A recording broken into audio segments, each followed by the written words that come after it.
Hotep chez tous, j'espère que vous allez bien. Dans cette vidéo, aujourd'hui, nous allons parler de la possession de totems. Pourquoi certaines personnes partagent les totems avec les autres. Et pourquoi certaines personnes décident de partager les totems avec les autres. Pourquoi les sorciers, à un moment donné, partagent les totems avec les autres. Alors, si vous êtes nouveau sur cette chaîne et que vous venez de tomber sur ma vidéo, il faut savoir que nous partageons des connaissances spirituelles. Nous parlons de la métaphysique sur cette page. Si ça vous plaît, alors abonnez sur la page et partagez massivement les vidéos, nos enseignements pour pouvoir nous encourager. La raison pour laquelle les gens partagent les totems, nous avons pu observer 3 raisons qui font que les gens aiment partager les totems avec les autres.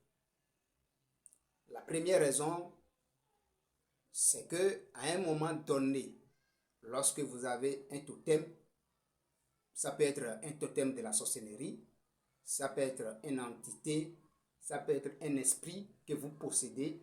À un moment donné, on en est marre de l'effort quotidien qu'on fournit pour satisfaire ce totem-là. Donc, le but de ce partage, c'est d'amoindrir l'effort fourni chaque jour. Donc, prenons un exemple tout simplement. Si vous avez un totem de la sorcellerie, si vous avez un esprit ou bien une entité de la sorcellerie, vous devez nourrir cette entité. Cette entité, vous devez le nourrir. Parce que cette entité aussi a besoin de l'énergie. Donc, si vous ne lui donnez pas l'énergie, il va commencer à pomper votre énergie. Et lorsqu'il commence à pomper votre énergie, vous allez commencer à tomber malade. Donc, le sorcier va commencer à avoir de la maladie. Il va commencer à tomber malade.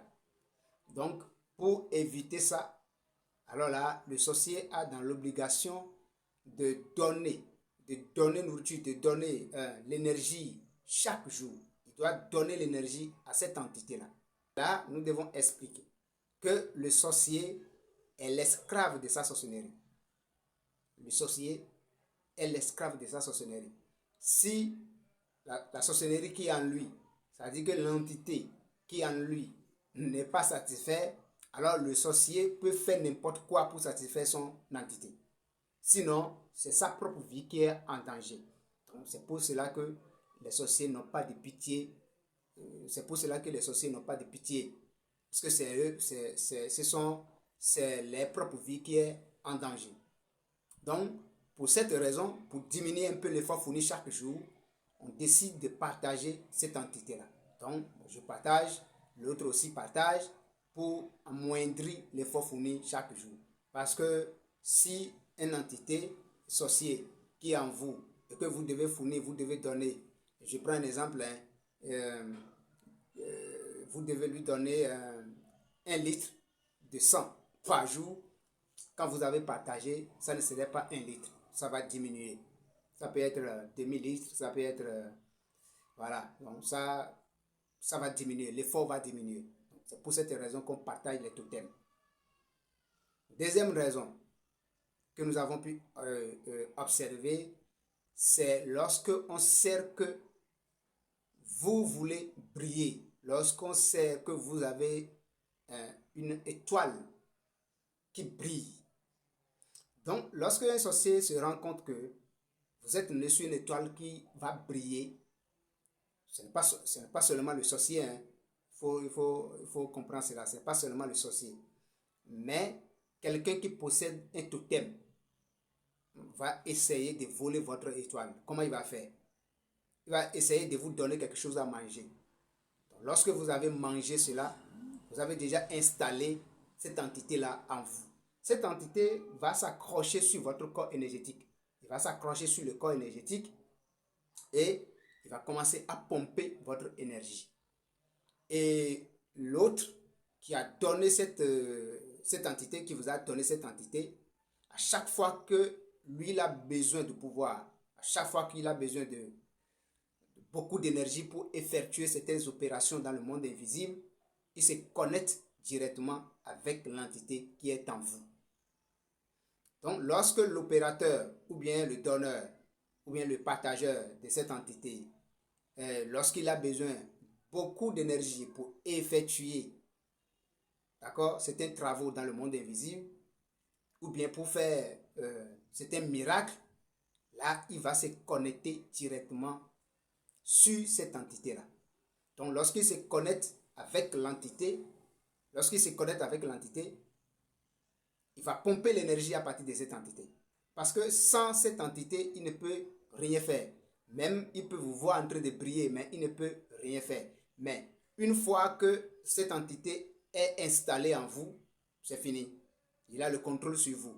À ce moment, il peut se connecter avec cette entité et voler immédiatement votre énergie. Et que cette énergie est trafiquée, lorsque cette énergie est en train d'être volée, alors vous allez rester toujours dans l'obscurité. Personne ne va se souvenir de vous-même. Vous allez rester là pendant longtemps sans se rendre compte. Donc, voilà un peu la raison pour laquelle on donne les totems pareils. Maintenant, le troisième cas qui fait qu'on partage aussi les totems, c'est lorsque on se rend compte que avec ce totem, je ne peux plus faire autre chose. On ne peut plus s'en débarrasser, mais il faudrait qu'on la garde à quelque part. Et après, lorsqu'on en a besoin, on va encore prendre ça. Donc, je possède un totem que je sais qu'avec ce totem, je ne peux pas aller à n'importe où. Mais où est-ce que je vais déposer ça? Il faudrait que je trouve un lieu propice pour déposer cette entité. Et lorsque j'en ai besoin, je vais aller chercher. Donc, pour cette raison, il y a des gens qui déposent l'entité dans certaines personnes pour qu'après, ils récupèrent cette entité, ils récupèrent les totems pour pouvoir utiliser encore. Les gens avec qui on effectue très souvent cette opération, ce sont les femmes. Donc, on donne cette entité à une femme, elle va garder ça dans son ventre. Et lorsqu'on a laissé une entité, cette entité s'installe là-bas directement. Donc, elle va s'installer dans le ventre. Donc, à un moment donné, la femme va peut-être sentir que son ventre est en train de bouger. Il y a quelque chose qui bouge dans leur ventre. Une fois que cette entité est déjà installée là-bas, elle ne peut plus enfanter. Elle ne peut plus tomber grosse. Parce que quelque chose est là-bas qui contrôle maintenant sa vie. Et toute personne qui couche avec cette dame perd les énergies. Parce qu'il y a une entité en eux qui pompe cette énergie rapidement. Vous avoir eu des relations intimes avec ces gens de femmes, dans cette nuit-là, vous allez faire de mauvais rêves. Vous allez vous sentir fatigué, totalement fatigué. Et cette dame ne peut plus donner enfant. Donc, ce sont les cas, les raisons pour lesquelles on partage, d'accord, les totems avec les autres.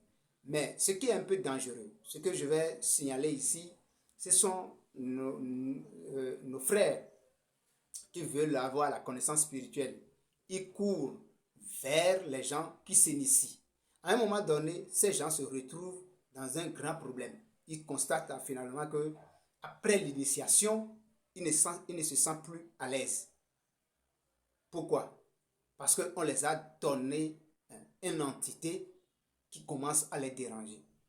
Il y a certains qui pensent que ce que nous appelons l'initiation, c'est d'aller suivre certaines cérémonies. Ils pensent que aller dans les loges pour suivre certaines cérémonies, aller dans la mer pour suivre certaines cérémonies, alors à ce moment, ils sont en train de s'y initier. Alors qu'en réalité, l'initiation n'est pas à ce niveau. L'initiation n'est pas forcément de cela. Tout ce qu'on vous a donné après l'initiation qui commence à vous déranger, alors vous avez perdu déjà le chemin. Vous avez déjà perdu le chemin. Ce qui est important, c'est que nous devons garder, c'est que si vous avez trouvé quelqu'un qui vous donne certains exercices à pratiquer, et c'est à base de ces exercices, vous pouvez vous monter en vibration, vous avez déjà commencé l'initiation. C'est pourquoi je dis très souvent à mes abonnés, ceux qui me contactent, qui demandent comment s'initie, je réponds tout simplement. Vous êtes déjà des initiés. Une fois que vous me suivez, une fois que vous suivez d'autres personnes en matière, d'autres personnes, les messages qui concernent la spiritualité, ça vous tient à cœur, ça vous anime, vous êtes content, vous êtes déjà un initié. Ce qui reste maintenant, c'est d'approfondir. Ce que vous allez faire, l'exercice que vous pouvez pratiquer vous-même. Ce qui est important, ce qui est nécessaire, c'est le travail que vous effectuez sur vous-même chaque jour. C'est ça la vraie initiation. C'est ce petit partage que je vais faire avec vous dans cette vidéo et je vais vous dire à bientôt.